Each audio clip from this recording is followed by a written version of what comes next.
আসসালামু আলাইকুম ওয়া রাহমাতুল্লাহ। আলহামদুলিল্লাহি ওয়াহদাহু ওয়াসসালাতু ওয়াসসালামু আলা নাবিয়্যিনা বা'দা। আজকে আমরা শিখব মেয়েদের দাইমি ফরজ কয়টি? মেয়েদের দাইমি ফরজ কয়টি? আমরা অনেকে জানি না যে মেয়েদের দাইমি ফরজ কয়টি, ছেলেদের দাইমি ফরজ কয়টি। তে আমরা আজকে শিখব মেয়েদের দাইমি ফরজ কয়টি। মেয়েদের দাইমি ফরজ ছিল 5টি। কয়টি? 5টি। এক নম্বর হচ্ছে ঈমানের হালাতে থাকা, 24টা ঘন্টায় পাক ও পবিত্রতার সহিত থাকা।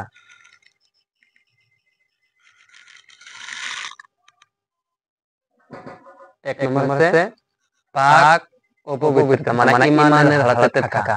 এক নম্বর হচ্ছে পাক ও পবিত্রতার সহিত থাকা। দুই নম্বর হচ্ছে সত্তর ঢাকা। দুই নম্বর হচ্ছে কি? সত্তর ঢাকিয়া থাকা। এক নম্বর ঈমানের হালাতে থাকা, দুই নম্বর হচ্ছে সত্তর ঢাকা, তানে কাপড় পরিধান করা। তিন নম্বর হচ্ছে পর্দায় থাকা। তিন নম্বর পর্দায় থাকা। চার নম্বর হচ্ছে ছোট আওয়াজে কথা বলা। ছোট আওয়াজে কথা বলা। আমরা আবার শুনবো। এক নম্বর ঈমানের হালাতে থাকা, দুই নম্বর সত্তর ঢাকা, তিন নম্বর পর্দা করা, চার নম্বর ছোট আওয়াজে কথা বলা। পাঁচ নম্বর হয়েছে স্বামীর মালকে হেফাজত করা। পাঁচ নম্বর স্বামীর মাল হেফাজত করা। আজকে আমরা শুনবো ঈমানে মেয়েদের দাইমি ফরজ কয়টি? মেয়েদের দাইমি ফরজ হচ্ছে 5টি। এক নম্বর হচ্ছে ঈমানের হালাতে থাকা, 24টা ঘন্টায় ঈমানের হালাতে থাকা। দুই নম্বর হচ্ছে সত্তর ঢাকা।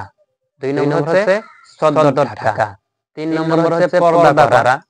চার নম্বর হচ্ছে ছোট আওয়াজে কথা বলা। পাঁচ নম্বর হচ্ছে স্বামীর মালকে হেফাজত করা। তো এখানে ছিল আমাদের আজকের ক্লাস।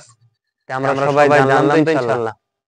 এক নম্বর ঈমানের হালাতে থাকা, দুই নম্বর সত্তর ঢাকা, তিন নম্বর পর্দা করা, চার নম্বর ছোট আওয়াজে কথা বলা, পাঁচ নম্বর স্বামীর মালকে হেফাজত করা।